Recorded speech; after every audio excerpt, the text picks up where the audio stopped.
El Shaddai, Adonai, le Dieu tout-puissant, le roi compatissant. Lui que le ciel révère, que la terre préfère, et tout l'univers le vénère. El Shaddai, le Dieu sans faille, je lui dois ma délivrance, il est ma puissance. Le Dieu de mes espoirs, qui me fait voir tous ses exploits, en lui je crois. Je trouve une place devant sa face, El Shaddai trouve sa demeure dans mon cœur. Laisse-moi t'écrire un chant d'amour, restons ensemble pour toujours. Oh El Shaddai, laisse-moi t'écrire un chant d'amour. De presse, Oyo Rafa Fondation Ouest a organisé les lots. Mais avant que Toko Tapenza na kati ya conférence de presse, tolingi tozongisa liboso lokumu na Nzambe.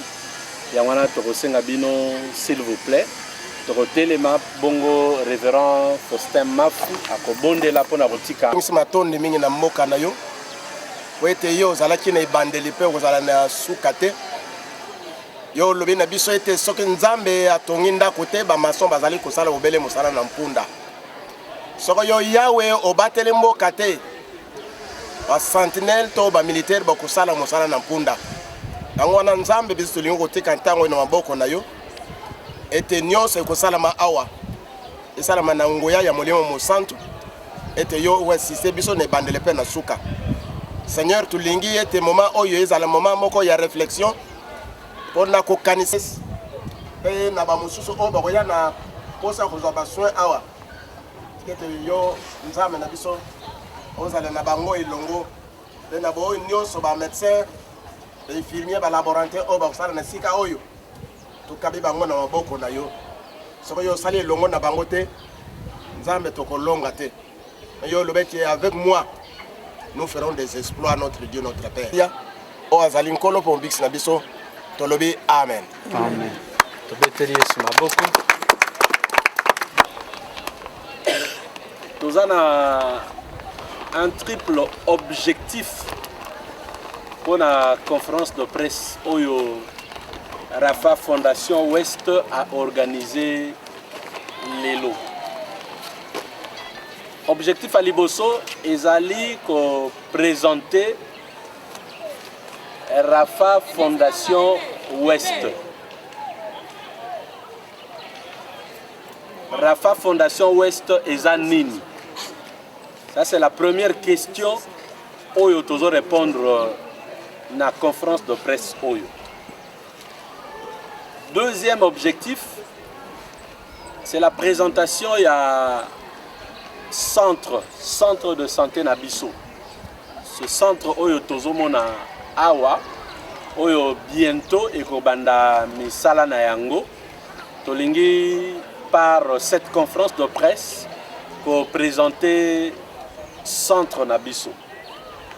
Mais en même temps na deuxième point oyo tokolobe la ouverture, c'est-à-dire ko banda misala na biso. C'est-à-dire qu'on yamba ba malade pour que le centre Nabiso ait fonctionné normalement. Et objectif il y a Souka, Rafa Fondation Ouest, ezali ONG internationale, c'est-à-dire ezana Congo, mais aussi ezana Mikili Mususu, notamment Mikili ya Poto. C'est comme ça que le président Nabiso a fandaka na mikili ya poto. Biso toza na Congo, mais yé a fandaka na mikili ya poto. Yangwana lelo tolingi tango yazo kende amema pe sango na biso na ba membre nyonso ya Rafa Fondation Ouest baza na mikili ya poto. Na misalo esalemi mais aussi na ba membre oyo tozali awa na Congo. Voilà ce triple objectif oyo esangisi biso awa lelo. Pour présenter président international et à Rafa Fondation Ouest. Je citais Monsieur Ndongala Lovoilou Edouard Tosengiye à Téléma sous nos applaudissements.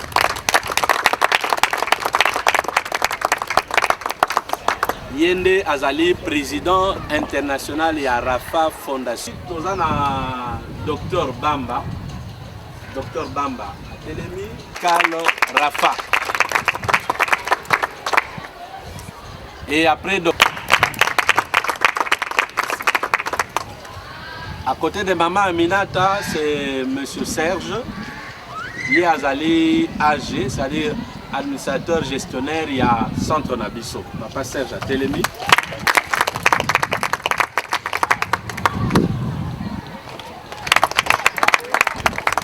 À côté du docteur Christian, révérende Béatrice Nkenge, il y a les membres, il y a comité de gestion, il y a Rafa Congo, il y a membre. Maman révérende à Télémi.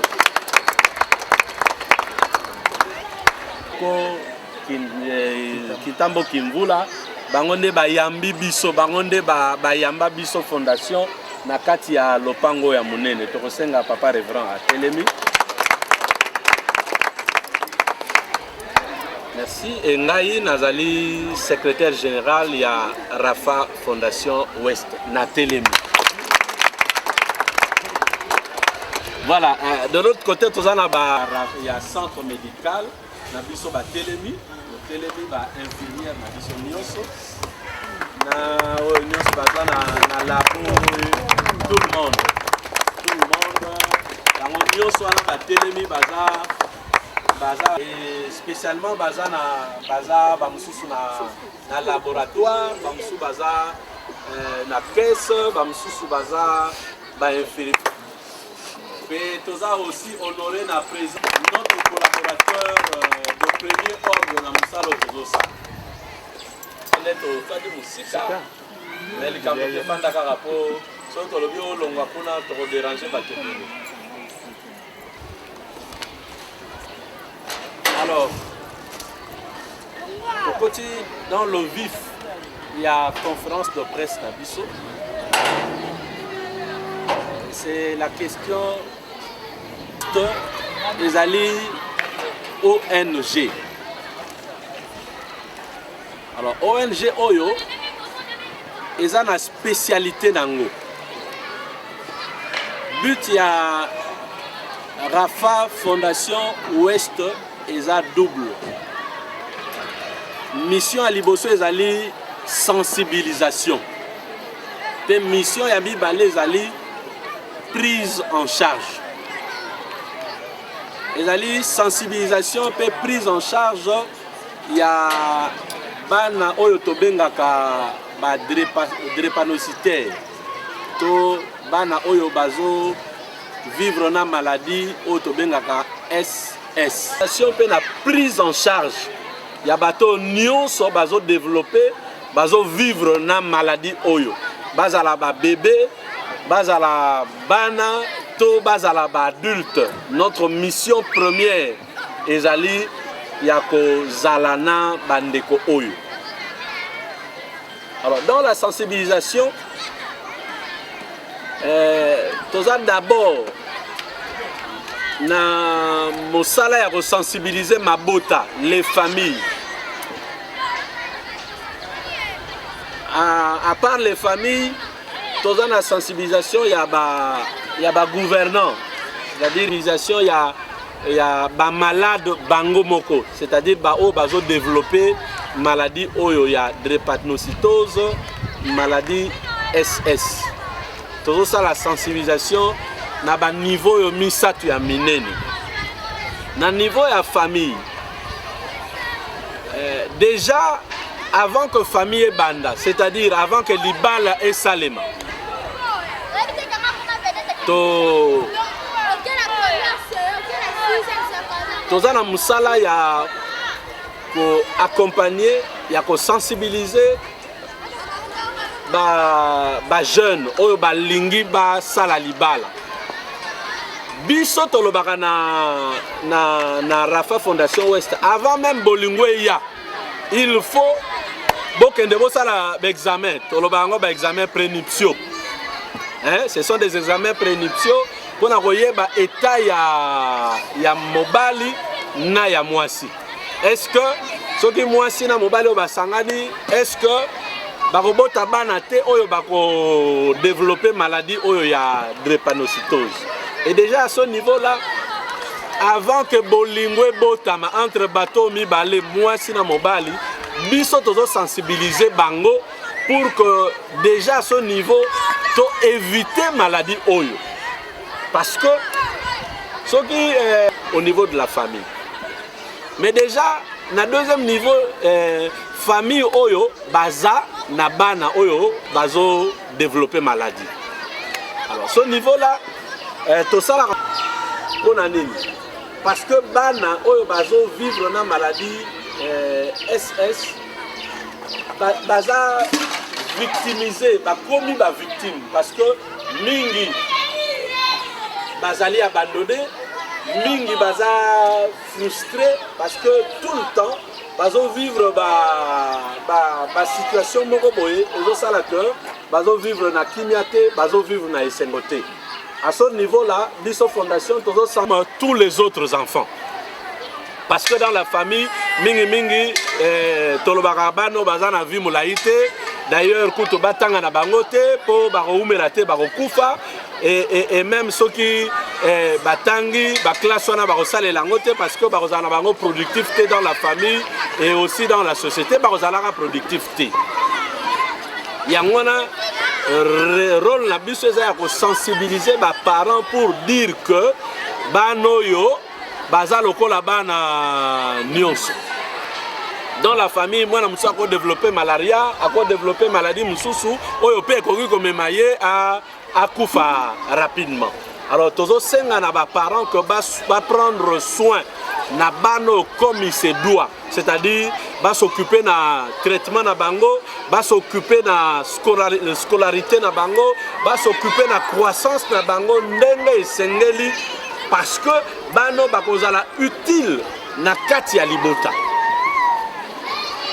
Sensibilisation na biso tozo ke na niveau ya ba décideur na mboka pour que au niveau ya ba décideur ba comprendre que c'est la responsabilité ya ba gouvernant ya ko prendre en charge non seulement banoyo mais tout le programme ya drépanocytose. C'est vrai que toza na programme qui existe qui prend en charge aspect oyo ya santé. Mais nous nous rendons compte que ce programme, peut-être que ça m'a vraiment comme il se doit. Il y a un devoir dans Biso Fondation, c'est de sensibiliser le gouvernement pour qu'on se rende. Il y a sida, il y a paludisme, il y a aussi ce programme où il faut prendre en compte et ce qu'il faut pour que le programme Nabiso, il y a drépanocytose et à la prise en charge, prise en compte comme il se doit. Donc, Babosa Nabiso T. Non seulement au niveau à malade, mais il y a des organisations, des organismes, ils ont travaillé, mais que les gouvernants basunga, oyo, bazomi pesa loko la biso Rafa Fondation Ouest, tozomi pesa na énergie na biso na mbongo, na mayele, na nyonso yo, ba capacité nzamba a pesa biso pour que to sala musala oyo. To lingi pe que gouvernement mboka esunga biso na musala wana oyo biso tozo sala. Eza apostolat, eza quelque part bénévolat, eza quelque part sacrifice biso tozo sala pour que to sala sensibilisation peut prise en charge ya bana oyo. Voilà un peu du côté sensibilisation musala na biso. Et vous allez vous rendre compte que eza musala mukete. Eza musala ya munene o ezo senga implication ya batu nyonso. C'est comme ça que avec nous dans Rafa Fondation Ouest, tous en a nyonso, tous en a médecin, tous en a infirmier, tous en a il y a des parents, il y a des malades, donc vraiment tous en a pour ça, il y a soutien, il y a des nyonso pour que nous sala oyo et ça les malades. Ça c'est l'aspect sensibilisation. À côté de cet aspect, il y a l'aspect prise en charge. Et l'aspect prise en charge, c'est vraiment cet accompagnement au biso tozo sala, centre médical nabiso Rafa. Mais pour l'histoire, c'est important que tozonga dans l'histoire. Rafa Fondation Ouest et Bandi Ndengenin. Et Salemi Ndengenin. Rafa Fondation Ouest, c'est d'abord expérience ya mutu moko. Ya mutu oyo abotami comme bana nyonso, mais au début de sa vie, à connaître le problème ya santé mingi, ya makasi. Parce que dès le départ, il banarate azobela nini. Alors, cet état de maladie est même ba complication et belé na vie ya mutuana. Déjà au niveau de la famille, prise en charge. Au niveau de la société, le quartier, partout, avec vivre la frustration et belé. Et belé na vie na ye. Jusqu'à ce que, parce que destiné à mutueza na maboko ya Nzambe, quel que soit Moutouangon Nenga Botami, mais à venir destiné na ye ezalaka toujours na maboko na Nzambe. Ata Moutoyo société à Monika Azana Tinate ou famille ou Baninga Bamoni Azana Tinate, mais Dieu a toujours un mot. Il a toujours un dernier mot na vie ya Batouana. Yangwana Dieu, dans sa grâce, il a voulu que en 1981, Ndeko Oyo alongwa Congo, akena mikili ya poto, notamment en France. C'est là où, en France, à Paris, vie à moto est changée. C'est-à-dire, vie qui a passe, il y a kolela, il y a molili, il y a maladie tout le temps. Vie est jouée direction Moussous. Parce que vous savez qu'en Europe, la prise en charge de la maladie est les années Moussous. Et c'est en France où Babandi Penza Kozoye en charge comme il le faut. De l'enfant abandonné au Azaki na Congo, on a commis l'enfant vraiment pris en charge complètement et totalement, l'enfant choyé.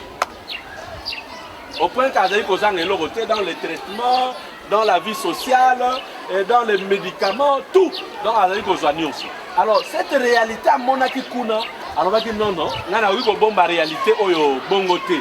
Sinon tu es la égoïste.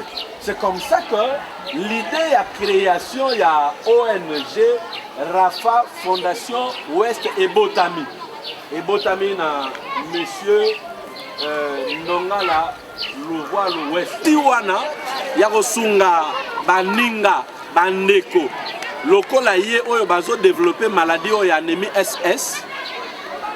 Na sensibilisation, na prise en charge de Rafa Fondation Ouest et Bandi.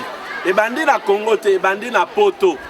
Basangani na bandeko mususu nde ba Bandi Fondation. Alors kunande ba lobi na ye aya awa pour que musala wana parce que en fait les apona bato baza kunate ba malado baza kunate mais ba o baza na Congo nde aye awa. Nous pouvons bien vous dire que Rafa Fondation Ouest ils ont fonctionné local à ONG na Congo. Tozana mikanda, tozana statut, tozana règlement comme ba ONG Moussousou, comme ba groupe Moussousou bazana mikanisia rosunga baninga. Voilà un peu pour la petite histoire. Ndengenini Rafa Fondation Ouest et Botama et Moussala Nini Rafa Fondation Ouest Tozali Kosala. Voilà, ça c'était le premier point. Rafa Fondation Ouest Tozali. Donc, le deuxième point. Là, on a exposé ici. Si on a intervenant et ceux qui la question de la part des journalistes ou bien au départ, tozalaki na makanisi ya kozala na centre médical T. Tout au départ, c'était une collaboration na ba hôpitaux, ba ONG nyonso yo toza na makanisi moko, c'est-à-dire la prise en charge ya ba personne bazo vivre na anémie SS. C'est comme ça que tozali ko collaborer na ba hôpitaux de la place, ba to banda ki ko collaborer na bango et kino lelo to collaboraka na bango. Collaboration ezaki ndenge nini Rafa Fondation Ouest tokozwa bakisi tokende kokende na ba hôpitaux na Kinshasa, dans les provinces, kokende kotika bakisi, kokende sur le plan social kotala qu'est-ce qu'il faut na bandeko bazana maladie oyo et ainsi de monaki que avec certains abus oyo to constataki na kati ya musala tozali kosala tomi lobaki mais pourquoi ne pas biso moko toza na ba centre idée wana yaki ya création ya ba centres médicaux mais aussi ya kotonga vraiment un grand hôpital na Kinshasa oyo s'occuper na bandeko oyo. C'est comme ça que dans notre projet tolingi que na ville à Kinshasa awa na ba to bien onini ba na ba district na biso.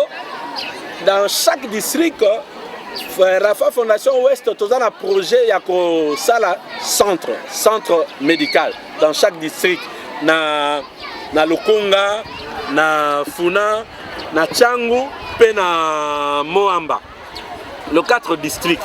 Alors centre oyo tozomona awa ezali échantillon.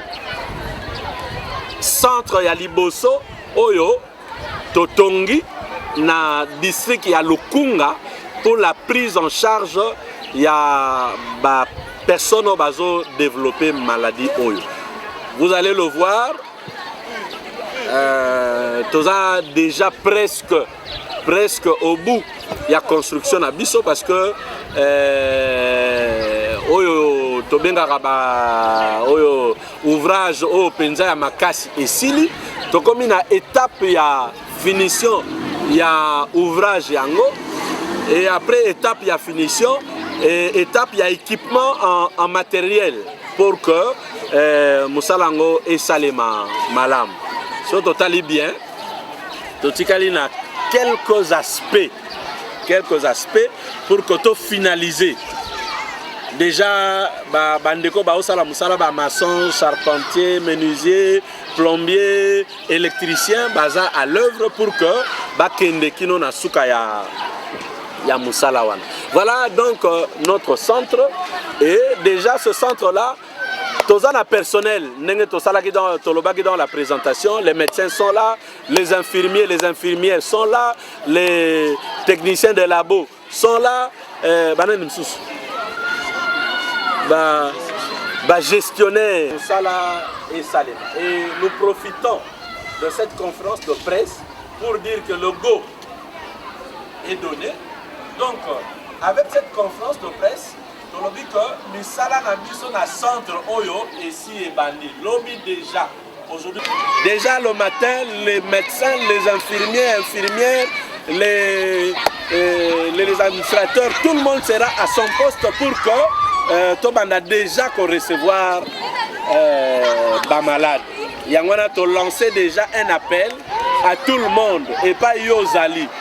Ceux qui sont malades de l'anémie SS, Ozana Ndeko, Ozana Moana, ozana leki yaya cousin cousine maman papa oyo azo développer maladie oyo le centre est prêt venez pour bénéficier na ba service nyonso oyo biso tozo offrir na centre na biso et nous vous rassurons que c'est un service de qualité oyo tozo offrir na bandeko nyonso oyo bakoya vous ne serez pas déçus na service na biso. Il y a une particularité à signaler. Oyo biso na Rafa Fondation Ouest to Zanango. C'est la manière oyo tozo rendre service oyo. En fait, c'est un service gratuit. Toko ben entre guillemets, hein? C'est un service travail bénévole. Bien sûr, va bénéficier peut-être transport ou bien na Napolia pour que bas à la makasi, hein? Basa la musa na bango. Mais nous prenons en charge même les malades oyo. Baza na mbongo te tozo prendre bango en charge ko bada na sereng na kisi même na transport parce que nous avons une ambulance qui s'occupe na transport il y a ba malade et ça c'est vraiment ça fait la spécificité il y a biso Rafa Fondation Ouest toza na catégorie ya batu ya ba malade ba bénéficier na ba soins gratuitement mais na catégorie à Batouana, tous les gens bango bazala ba membres adhérents, c'est-à-dire ba membres effectifs il y a Rafa Fondation Ouest pour qu'on bénéficie na service wana. Kuna bango na baswe na bango eza kumoko très réduit dans tobenga nini médecin docteur na consultation. Consultation na biso eza na prix moko très bas. Et puis, Tozana Bakisi, parce que nous avons une pharmacie, et Bakisi, ma partenaire Nabiso, Bazana na Poto, na France, na Suisse, l'Allemagne, Oyo Bazo Tine la Biso, alors Tozo Pesa va produire na malade Nabiso. Oya, beaucoup de produits Moussou, beaucoup de pas Moussouté, mais Biso na Rafa Fondation Ouest, Tozana va produire. Voilà comment centre Nabiso. Ils allaient pour fonctionner. Alors, déjà, pour la porte, il y a centre, venez, Boya, et puis venez aussi s'adhérer, hein, parce que l'adhésion est très importante plutôt. Boyer, pour s'adhérer. Beaucoup de membres effectifs, il y a Fondation Nabiso. Nous avons un service nous avons au sein de notre fondation, nous avons un chirurgien, nous avons un interniste, nous avons un pédiatre, hein? Donc nous avons un service nous avons en place pour la peau, que ça nous ça où ils allaient à qualité de l'économie. Alors, pour poster dans les sous bateau nyonso, il y a bonne volonté, on a fait appel à bateau nyonso, il y a bonne volonté. Vous allez voir ce qu'on a fait ici, ils ont fond propre fondation. Nous avons fait appel à bateau il y a bonne volonté. Pour que sunga bandeko oyo bazali na pasi, il y a maladie oyo parce que c'est une maladie moko à vie, parce que par la vision de la technologie on a été en la greffe. Donc c'est déjà maladie moko à vie. Bateau bazala makoki baya kusima bango. Baye a on a siège na biso na Timvula, na kati ya paroisse ya Lingala Fond. Venez. Voilà moi lokamukie, moi quelque chose, moi mbongo. Boya kusima biso pour to continuer misala oyo, to ke nango tina suka. Nzambe akobosa na bino te parce que tango yo opesi po osunga moninga na yo nzambe akobosa na te akopambola oke akopambola misala na yo. Donc pour lancer appel wana na gouvernement na ba homme d'affaires bato oyo nyonso tout balingi baya bato sangana bango to ça a été musala oyo ke liboso, vous êtes le bienvenu chez nous. C'est un peu ça ce que j'allais. Merci. Merci, docteur Guy. Tomoni awa tozomona na bakisi na ndenge nyonso tofonctionnaka. Eza mingi effort ya président international. Bato ya poto mingi. Bato ya poto mingi.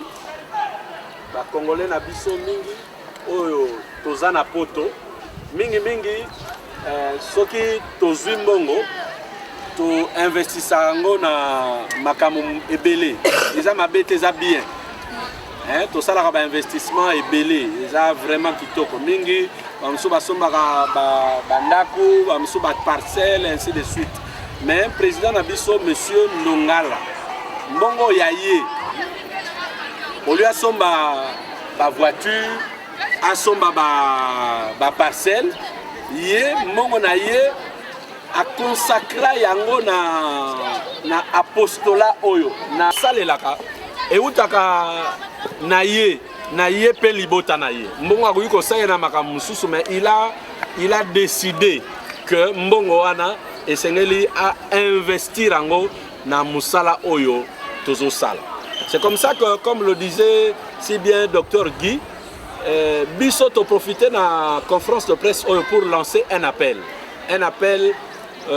au gouvernement, un appel na bandeko bazana poto po barolanda biso na film oyo président Ndongala akomema bino bandeko bazana poto tozo lancer appel, associez-vous, venez tosangana boya epai na biso na fondation Rafa Fondation Ouest président azana bino na poto bokutana bosangana na ye bosunga bana oyo bosunga bandeko oyo bazo souffrir avec cette maladie mbongo na bino soutien na bino apport na bino et ko soulager bana belé et ko so na oyo bino bokosala. Eza occasion nzamba pesi bino pour que mbongo na bino esunga batebele et par votre soutien bopambwama. C'est une occasion, c'est un appel oyo biso tozo sale epai na bino. Soyez rassurés que nous sommes très sérieux na musala oyo. Nous avons investi notre temps musala oyo. Yango wana to lancer penza appel oyo. Et le dernier objectif c'était de présenter ce travail. Ce travail, président Atika France, Kobanda, mois de juin. C'est le mois de juin. Na Congo. Et ce temps-là, il y a pas mbaté. Mais il est venu travailler. Et la preuve, c'est ce travail au Tozomona. Président Tangassaïl Moussala Oyo a bénéficié na aide ya Moutouté ou ya gouvernement ou ya tel ou tel autre. C'est Nengetolobi son argent avec son argent de Moussala Oyo et Salemi.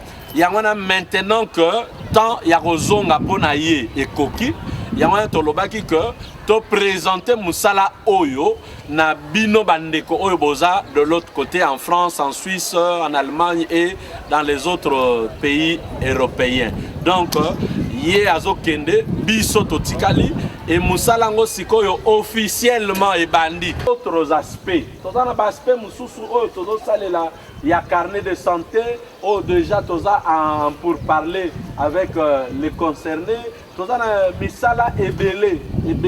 Il y a un hôpital qui devrait être construit dans l'espace Oyo. Toza na baspe belé na kati ya Rafa Fondation Ouest Oyo tozo salela ezo senga apport ya mutu nyonso, apport physique, apport spirituel. Lingaki to organiser conférence de presse Oyo pour te présenter nyonso Oyo. Je crois que par rapport à l'exposé, l'essentiel a été dit et ce qui reste c'est que tu peux s'appeler président. Mais pour commencer à zana nous pasteur nanga parce que azali pasteur titulaire ya paroisse Oyo il y a Kitambo, Sebco Lingalaphone, parce qu'ils ont des paroisses francophones dans Lingalaphone. Il y a un pasteur titulaire.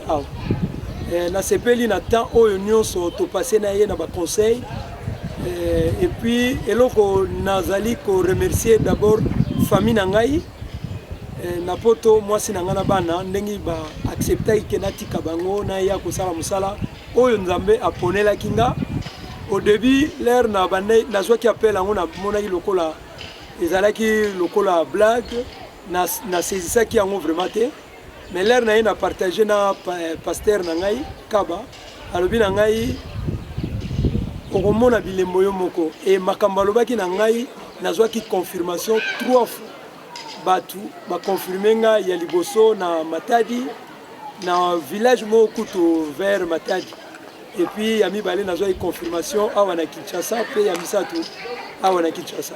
Donc eloko nazo senga na bandeko nyonso tosala musala na bolingo nyonso parce que eloko pona régie oyo bana nemi bazwaka ngai moko na je me souviens l'air na bana kozwa traitement na kin tozoya na dispensaire moko ya kina Bujala au mon infirmier l'air oye wana en pleine crise azoloba petit wa Yesu sa okufa nete donc na lingai batu balongola makanisi wana mwana nemi azala lokola mwana nemi esa lokola mwana nyonso.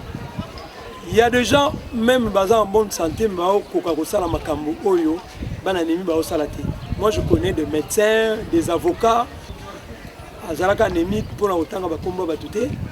mais selon la dernière étude, Pharaon Azalaki anémie.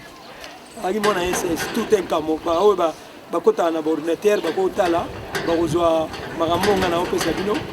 Donc on a dit que yebisa bandeko nyonso batikali na musala tosala musala na bolingo nyonso nazosala confiance na équipe nazosala confiance na pasteur na ngai o azali secrétaire général et puis na bandeko nyonso na bino ba malade nazali kopesa merci na maman Arlette o azali présidente ya la Colombe accompagné nga depuis le début à Makamboyo.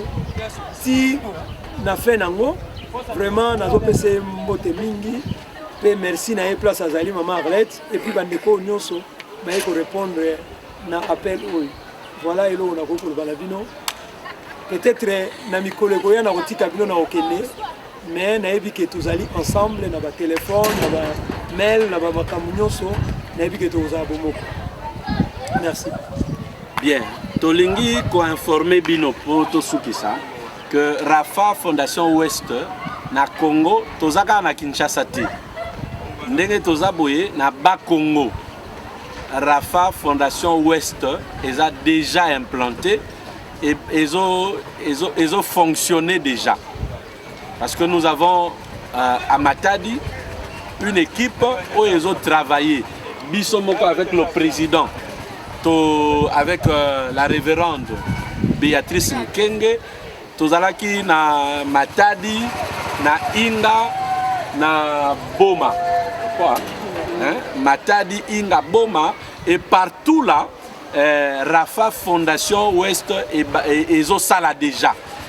Il y a quelques jours qu'au Yamba, représentant Nabiso na Bakongo, le pasteur Nemi Kusu azalaki awa kozwa mikanda mususu asi azongi na Matadi et dans notre na programme nabiso déjà toza en contact pour implanter Rafa Fondation Ouest na Bandundu na Katanga na Nord Kivu et à l'Équateur aussi. Parce que nous sommes déjà en contact avec les députés provinciaux na Équateur pour que l'implantation est salema. Et tolingi que Rafa est implanté dans la province Nyonso, il y a RDC. Comme ça, nous sommes nabiso tokomona que nous avons avancé avec les.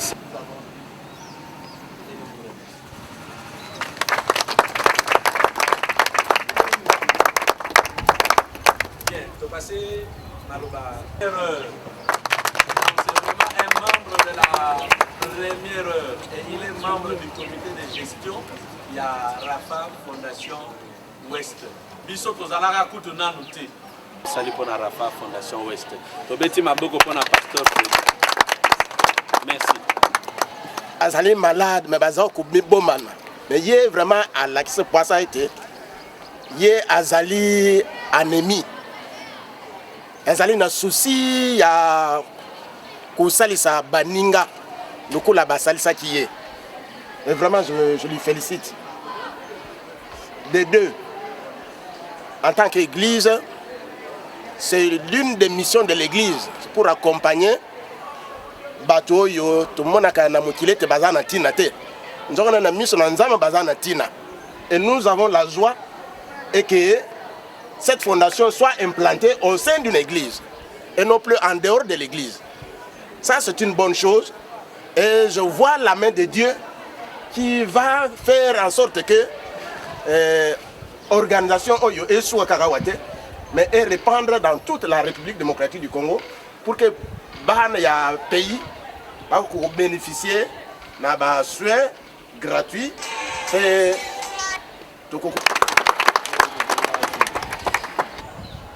je voulais, n'est-ce pas, apporter sur moi aussi, n'est-ce pas, moi, idée. On a dit, secrétaire général, il y a fondation, on a RDC, c'est sur 3 objectifs. Il y a fondation, Mokonango, ça m'a un peu tiqué, peut-être plus, n'est-ce pas, sensibilisation. Sensibilisation, au niveau de la famille, au niveau de la gouvernance. Il y a la directeur, n'est-ce pas? On est peut-être un programme de mois, je voudrais que ça aide. Vous savez, aller sensibiliser dans les familles, peut-être côté de la famille nous soutient. Mais il y a un cadre, n'est-ce pas? Il y a une espace, n'est-ce pas? On peut atteindre dans nos écoles. C'est aussi, n'est-ce pas, pour les enfants concernés, les enfants anémiques, ce sont, n'est-ce pas, dans nos écoles. Voilà pourquoi, tant que n'est-ce pas, vous allez amplifier pour s'arrêter institutions scolaires, la primaire, secondaire. Vous avez un milieu où il peut beaucoup de joueurs, fondation c'est-à-dire les enfants anémiques. Voilà. Si le monde a programme de salaire beaucoup de Sango, le milieu n'est pas scolaire. Qu'on appelle au monde anémique et on a sensibilisé la possibilité que nous avons à charge. Voilà ce que je voulais mettre aussi comme apport pour la sensibilisation. Merci.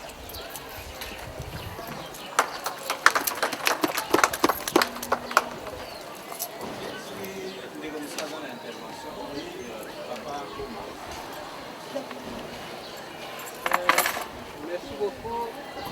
Esengo mingi nazali na yango mpona komona lenge oyo asali kambo oyo akoli na miso na ngai omwana na ye ti akanisi paroisse na ye mpe balongoli biso soni te par rapport tokanisaki papa Jackson asalaki biso studio ya musique awa mais ebebi bon tokobondela mingi lokola pasteur aza kokamba paroisse bapasteur bakoti na action oyo ete babondela mingi po ete na bino basali na kati tozala elongo moko te eloko yango ekolisa lingomba mobimba mpe bao bayebi libote oyo bamona esengo mpe bapasteur oyo bayambi yango basepela mingi sino ngai nasepeli mingi parce que clôture oyo mobimba sikoyo elongoli biso elilingi ya mabe mpona action oyo esalami te moto nyonso akoleka famona ke vraiment développement ya paroisse bikoki ntambo kivula ya bapaster na bango emonisi esengo na communauté en général na représentant légal. Merci beaucoup.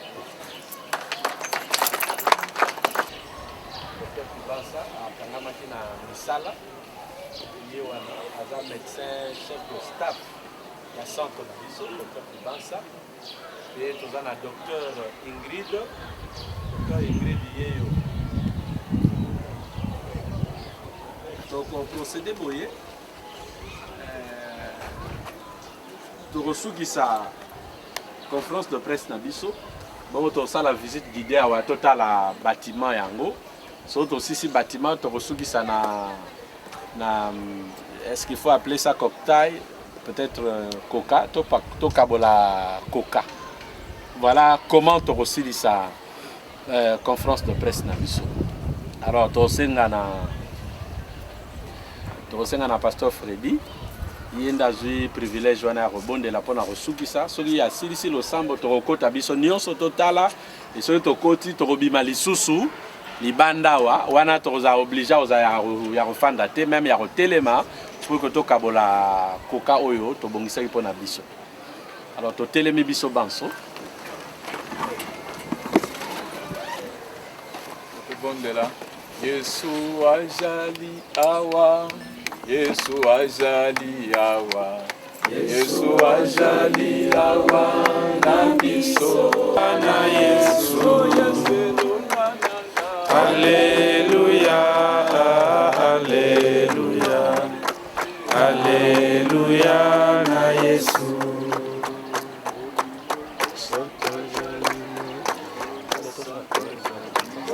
Momo santo azali na biso Momo santo azali Momo santo azali Momo santo azali Kaite kolo ikambo esalemi ya centre grâce na yo ya compagnie izwi kombo Rafa parce que kombo na Nzambe Jehova Rafa le guérisseur Amen nayebi te kolo na kokamwa iloko ebele ezangi mais parce que nayebi ke bao balukaka epai na o bazwaka Amen batela centre oyo batela bakambi babinganga mpe pesa bango mayele o malade oyo Nzambe eza malade etundisamaka mpe esengaka bamoyen mingi na momo Nzambe yo nde okopouvoir sunga kolo na ngai mimonisa nyonso koleka journée ya lelo grâce na nde mimonisa nayebi lokwa tobandaki na kimia tokosuka mpe na kimia mpo oyo ozali Nzambe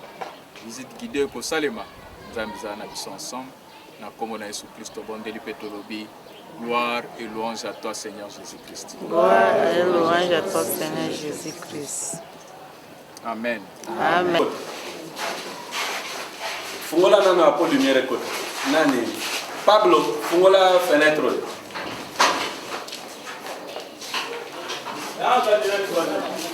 Yana cadena.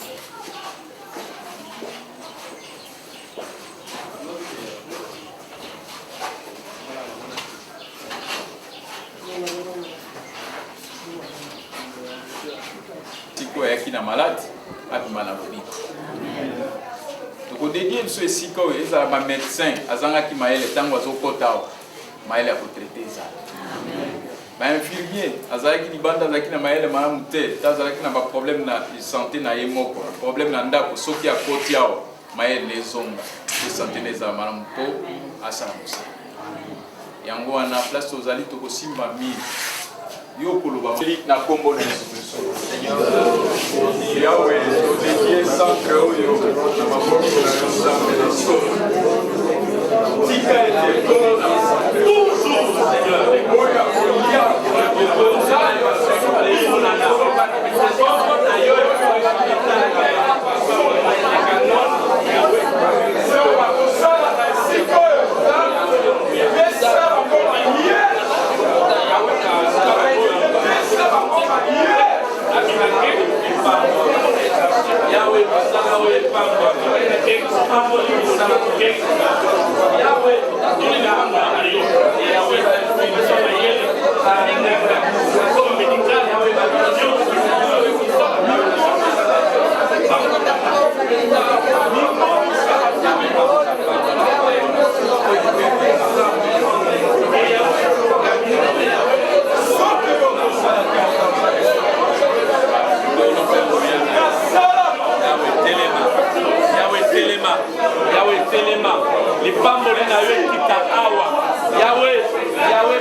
bakoya yawe yomona bango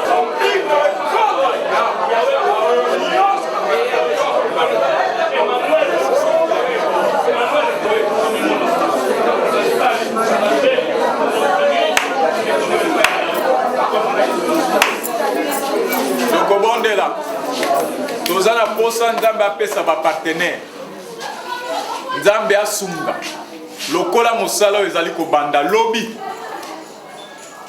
nzambe asimba mitema na bato bao bakosunga na makoki po ete mosala oyo ekontinue mpe ekoma na suka tobondeli na kombo na Yesu nzambe nayebi ke nasepelaka monganga moko akomaka na centre médical na ye alobi nous les médecins nous soignons mais c'est Dieu qui guérit. Amen. Yahweh tika ete esalema mpe na kati na esika oyo baminganga bakosoigne mais lobi koyonde pesa totie secrétaire général pasteur Pamba te ezali na ntina mpe nayebi ke kolo na nga lokola azali esika oyo mpe lokola azali kokamba église oyo mabondeli na yango mpe kosunga awa nzambe naza na kondima likambo oyo lokola ebandi mpe bato no batie maboko ekokenda mosika mpe makambo ekochange mimonisa sala baoyo bakoya na miso mabe nzambe bakokɔta na kati esika te parce que esika eza esika epambolana puissance ya magie eleki yo nzambe te puissance ya kindoki eleki yo nzambe te nandimi mpe parce que toteli esika oyo tobokona na koya esezali yawe. Gloire et louange à toi Seigneur Jésus-Christ. Amen. Amen.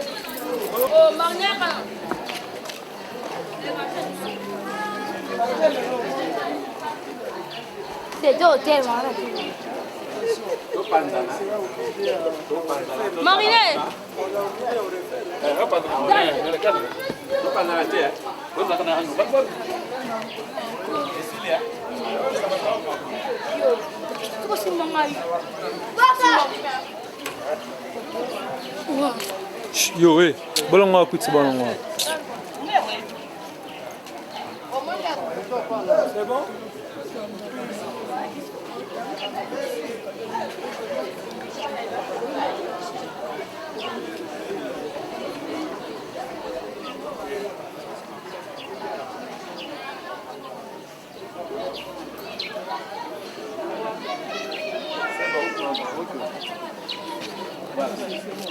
Ça va?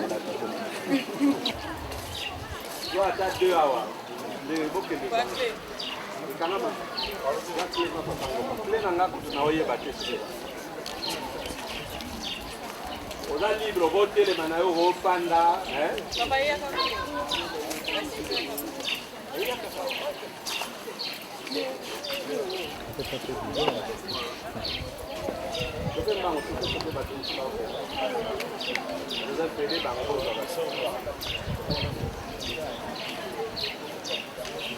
inaugurer ces jours. Ce que je peux vous dire pour ces centres, notre souci de prendre les enfants en charge et une prise en charge comme en Europe. Parce qu'en Europe, il y a des rendez-vous qui est prévu pour les enfants malades. Mais nous remarquons ici en RDC, les parents amènent les enfants à l'hôpital quand ils sont malades. Mais nous voulons faire un travail comme en Europe. Et quelle sera la particularité de ce centre? Parce que les centres qui prennent en charge les enfants drépanocytaires ou drépanocytaires ne manquent pas. Et ces centres, quelle sera cette particularité? Chez nous, comme le secrétaire général a dit, même les parents qui n'ont pas de moyens, vous venez au centre, vous serez soignés. Nous ne demandons pas que vous payez avant d'être consulté. Chez nous, dès que vous présentez au centre, vous serez pris en charge et le paiement, nous verrons ça après.